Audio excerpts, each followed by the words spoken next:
Hello. Today we are going to understand what is pre-consolidation pressure. Pre-consolidation pressure को हम over consolidated pressure भी बोलते हैं, ठीक है. इसको डिटरमाइन कैसे करते हैं using Casagrande method. This is important from exam point of view कि कैसाग्रेंडे ऑपरेटर्स को फील्ड में हम लोग कैसे निकालते हैं कि सोइल का स्ट्रेस क्या है, ठीक है ना. तो देखो, सबसे पहले तो आपको पता होना चाहिए कि जो सॉइल है, अगर आप उस पर कोई भी स्ट्रेस लगाते हो इन इट्स होल लाइफ, तो जो भी स्ट्रेस होता है वो उसको रिटेन करता है. आप स्ट्रेस कैसे कैसे किसी सॉइल के अंदर आता है, वो जियोलॉजिकल स्ट्रेटा जो होता है उसमें डिफाइन होता है, ठीक है. अभी देखो, पहले इसमें होता क्या है, हम प्री कंसोलिडेशन प्रेशर किस चीज़ को बोल रहे हैं, पहले तो हमें ये देखना है, ठीक है. हम लोग क्या करते हैं, स्ट्रेस सॉइल का stress versus strain curve draw करते हैं, ठीक है. इसमें हमारा क्या है ना, जो कर्व है, initially we are applying stress, so after applying stress हमारा जो स्ट्रेन है वो कम हो रहा है. मतलब जो सॉइल है यहाँ पे रिकम्प्रेशन हो रहा है, क्योंकि सॉइल के ऊपर आप स्ट्रेस लगा रहे हो. कैसा स्ट्रेस लगा रहे हो, कंप्रेसिव स्ट्रेस लगा रहे हो. अगर आप कंप्रेसिव स्ट्रेस लगा रहे हो तो जो आपके सॉइल पार्टिकल है वो come close towards each other, ठीक है. अगर आप पहली बार उस पर स्ट्रेस लगाओगे तो ओके है, मतलब कि आपका जो बॉन्ड है वो एक दूसरे क्लोज आएंगे, कुछ ब्रेक होंगे, तो सॉइल के अंदर कुछ चेंज आएगा. तो लेकिन अगर आपका जो पास्ट का जो स्ट्रेस है वो बहुत ज़्यादा है एज़ कम्पेयर जो आप लगा रहे हो, तो सॉइल पे वो थोड़ा असर नहीं करेगा. असर नहीं करेगा का मतलब है कि वो ऑलरेडी पास्ट में किसी स्ट्रेस को झेल चुका है. तो जो प्रेजेंट का स्ट्रेस है that won't effect that much, due to which for the today loading present loading the soil behave like hard soil और brittle soil. Brittle, yes. So now we are going to see this curve. This is the curve when we are applying some pressure, ठीक है. After that this is like, ये जो curve है, this curvature shows the soil is having today's pressure which is less than past. After this curve we are getting this virgin curve. virgin curve का मतलब है कि इसने ये जो type of stress है अपनी लाइफ में पहली बार लिया है. That is why this is called a virgin curve, ठीक है. यहाँ पर हम लोग स्ट्रेस को रिलीज़ कर रहे हैं, तो कर्व जो हमारा सॉइल का स्ट्रेन है वो वापस आपको ये जाते हुए नहीं दिखेगा. वो किस टाइप से बिहेव करेगा, आपको इधर मूव करेगा, ठीक है. ये है आपका रीलोडिंग, मतलब आपने इसको रीलोड किया है. रीलोड के बाद ये वापस, आई थिंक ये थोड़ा उल्टा बना है, ये अनलोडिंग का कर्व है. This is called unloading. ये अनलोडिंग है, ठीक है ना.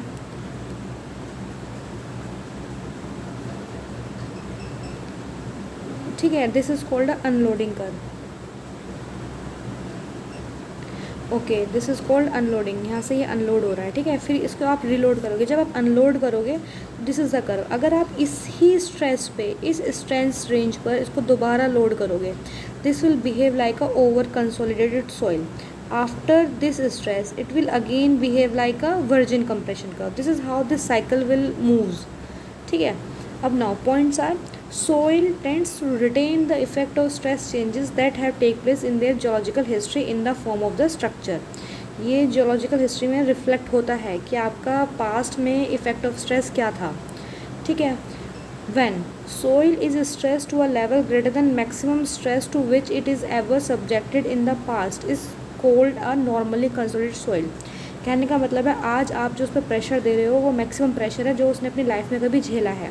तो this is called a normally consolidated soil. But इसमें क्या होता है, इसमें अगर आप पहली बार किसी को स्ट्रेस दे रहे हो तो उसमें चेंजेस होते हैं. कैसे चेंजेस होते हैं, कुछ some time of break down हो सकता है स्ट्रक्चर में, दैट मे हैपन. और ये जो होता है रिजल्ट किस में रिजल्ट होगा, मच हायर कंप्रेसिबिलिटी.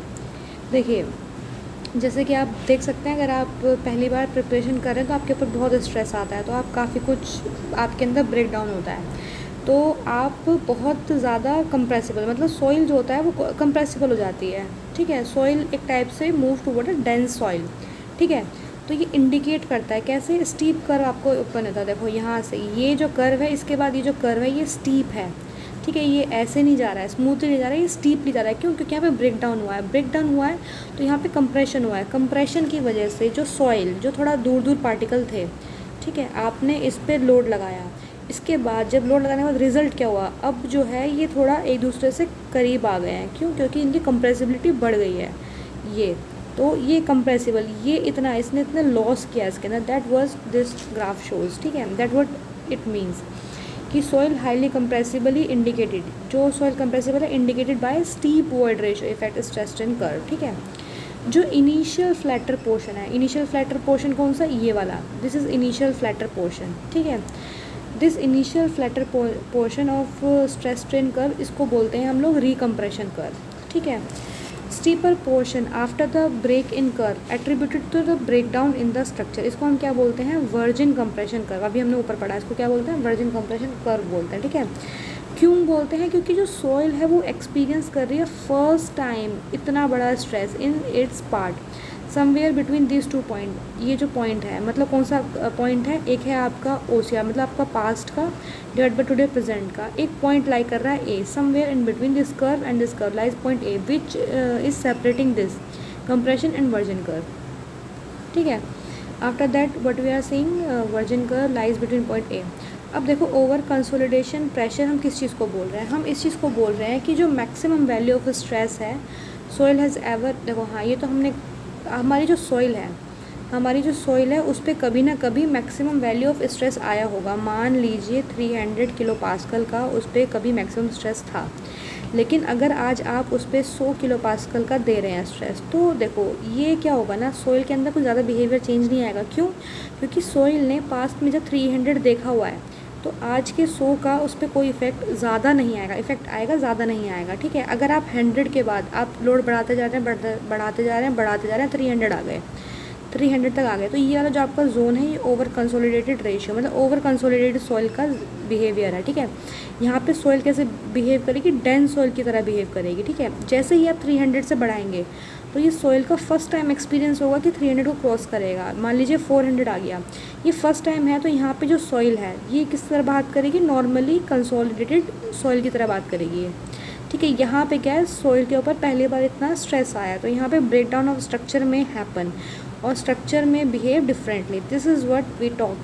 ठीक है, अब देखिए इससे एक टर्म आती है over consolidated ratio. Over consolidated ratio इसको कैसे बोलते हैं, पास्ट का प्रेशर मान लीजिए 300 है, टुडे प्रेजेंट का प्रेशर मान लीजिए 100 है, तो ये रेशियो क्या है 3। अगर ये रेशियो ग्रेटर देन 1 है, 3 विच इज़ ग्रेटर देन 1, तो इसका मतलब है ये जो सॉइल है वो ओवर कंसोलिडेटेड सॉइल है।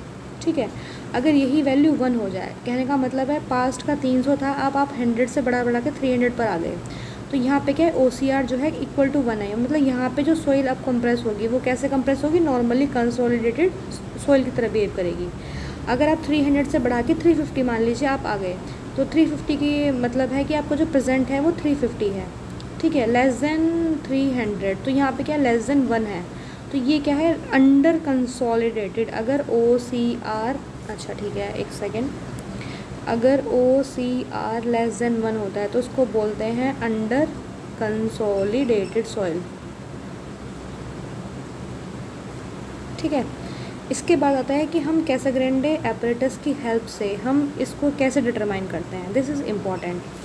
ठीक है, दिस इज़ फील्ड वर्क। अब देखिए, आप जो हमारे कैसाग्रेंडे हैं उन्होंने बहुत सारे सॉइल को स्टडी किया है, how it behave when we apply stress in terms of log.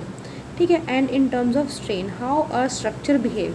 ठीक है, ये एक सॉइल का मतलब कि एक सॉइल का बिहेवियर है, स्ट्रेस स्ट्रेन कर्व है, उन्होंने बहुत सारी स्टडी की हैं। ठीक है, तो उनको एक कॉमनली फिगर मिलकर आ रही है, वो इस तरह की शो होती है। अब हमें क्या है ना, इसका सिग्मा मतलब इसका एक ओवर कंसोलिडेटेड स्ट्रेस का पॉइंट निकालना है कि क्या पॉइंट है कि जहाँ पे सॉइल जो है ओवर कंसोलिडेटेड की तरह बिहेव करती है। ठीक है, अब आप इस स्ट्रक्चर को देखिए।